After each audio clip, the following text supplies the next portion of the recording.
तो सवाल ये है कि हमारे दिमाग के अंदर एक मेमोरी चिप होती है जिसमें हम बहुत सारी चीजें स्टोर करते हैं।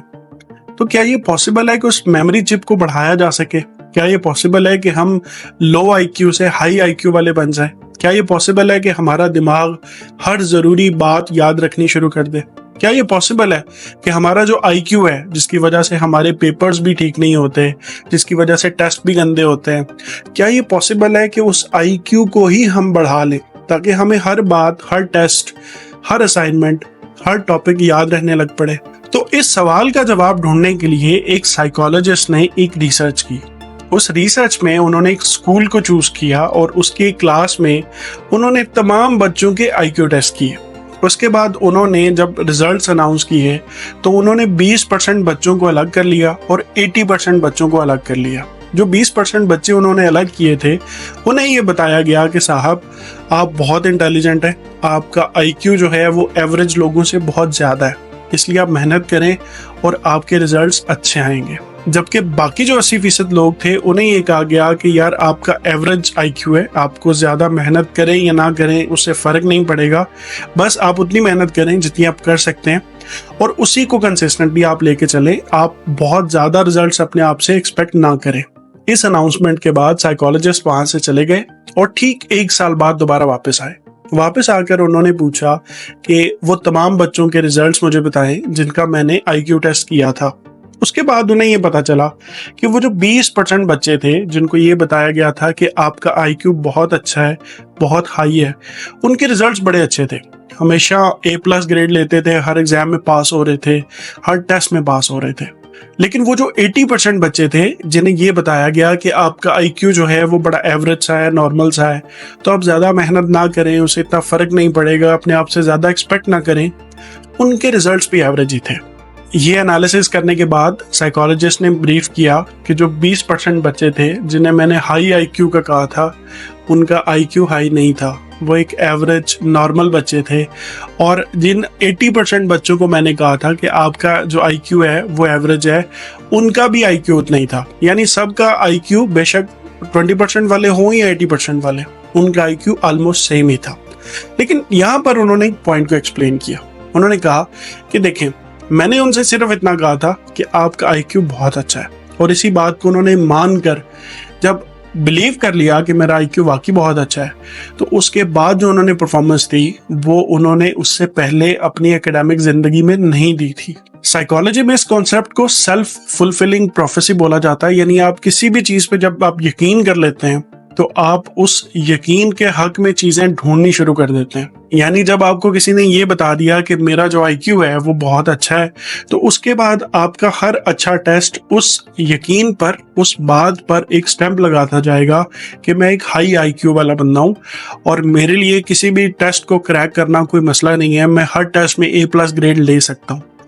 और यही थॉट प्रोसेस चाहिए होता है जब आपने अपना आईक्यू इम्प्रूव करना होता है। तो यानी आप सबसे पहले तो इस बात को तस्लीम कर लें कि आपका आईक्यू बेहतर हो सकता है, and it's humanly possible. Psychology इस बात को वैलिडेट करती है कि कोई भी इंसान जो ये समझता है कि उसका आईक्यू नहीं बढ़ सकता, वो गलत है।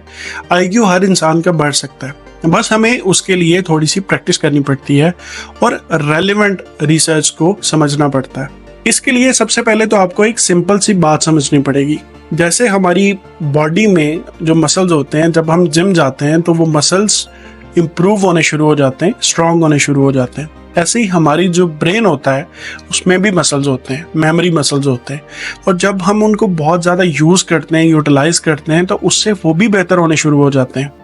उससे आपका जो परफॉर्मेंस है आपके ब्रेन की, वो भी बेहतर हो जाती है और आप चीज़ों को ज़्यादा अच्छे तरीके से कॉम्प्रीहेंड कर पाते हैं।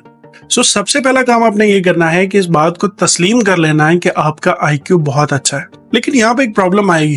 प्रॉब्लम ये आएगी कि आप जब अपने पुराने रिजल्ट्स को देखेंगे, पुराने टेस्टों को देखेंगे, तो आपको ये फील होगा कि नहीं यार, ऐसा नहीं है, मेरा आईक्यू नॉर्मल ही है, एवरेज ही है, मैं कोई एक्स्ट्राऑर्डिनरी स्टूडेंट नहीं हूँ। देखें, इसके लिए सबसे आसान, सबसे अच्छा हल जो मैंने आजमाया था वो ये था कि आज से स्टार्ट करते हैं। मुझे आज पता चला ना कि मेरा जो दिमाग है उसका आईक्यू हाई है, तो हम आज से शुरू करते हैं। आज दिन तक मैंने जितने टेस्ट दिए हैं उनको साइड पर रखें। आज से मुझे ये समझ में आ गया है कि मैं अपने दिमाग को अपग्रेड कर सकता हूँ। तो आज से जो मेहनत होगी वो इस बात को साबित करेगी कि मेरा आईक्यू बाकी लोगों से ज्यादा बेहतर है। आईक्यू इंप्रूव करने का दूसरा तरीका है नई चीजें सीखें। आपके दिमाग के हर हिस्से में मुख्तलिफ फंक्शनिंग हो रही होती है और हर एक दिमाग के हिस्से का मुख्तलिफ काम होता है। किसी का काम होता है सोचना, किसी का काम होता है देखना, किसी का काम होता है नए डिसीजंस करना। सो ऐसे ही आपका दिमाग का हर वो हिस्सा जिसका मुख्तलिफ काम है, आप जिस हिस्से को ज्यादा काम में लाएंगे वो उतना ज्यादा स्ट्रांग हो जाएगा। यानी अगर आप बहुत ज़्यादा फैसले करेंगे तो आपके दिमाग का वो हिस्सा जो फैसले बहुत अच्छे करता है वो स्ट्रांग हो जाएगा। तो ऐसे ही जब आप नई नई चीज़ें सीखेंगे तो आपके दिमाग के हर वो हिस्से जिसमें मेमोरी, जिसमें आपकी प्रोसेसिंग, जिसमें इनकोडिंग, स्टोरेज, रिट्रीवल, यानी आपके वो प्रोसेसेस जिसे आप चीज़ों को याद कर पाते हैं, जब वो वाले ब्रेन पार्ट्स एक्टिव हो जाएंगे, ज़्यादा अच्छे तरीके से काम करने लग पड़ेंगे, तो आपका आईक्यू अल्टीमेटली हाई हो जाएगा। तीसरा और सबसे इंटरेस्टिंग काम, आपने सिर्फ इतना करना है कि आपने मसाइल के हल ढूंढने शुरू कर देने हैं। आपने कभी सुना है कि जो चेस प्लेयर होते हैं वो बड़े शातिर होते हैं, बड़े होशियार होते हैं? उसकी वजह क्या होती है? वो एक गेम ही खेल रहे हैं ना, वही गेम है जैसे लूडो है, वही गेम है जैसे कोई और गेम है, कोई हॉकी है, स्पोर्ट्स, एनीथिंग। लेकिन शतरंज वाले को ही क्यों होशियार या चालाक समझा जाता है? सिर्फ इस वजह से क्योंकि वहां पर जो सिचुएशन होती है वो लूडो में नहीं होती, वो हॉकी में नहीं होती।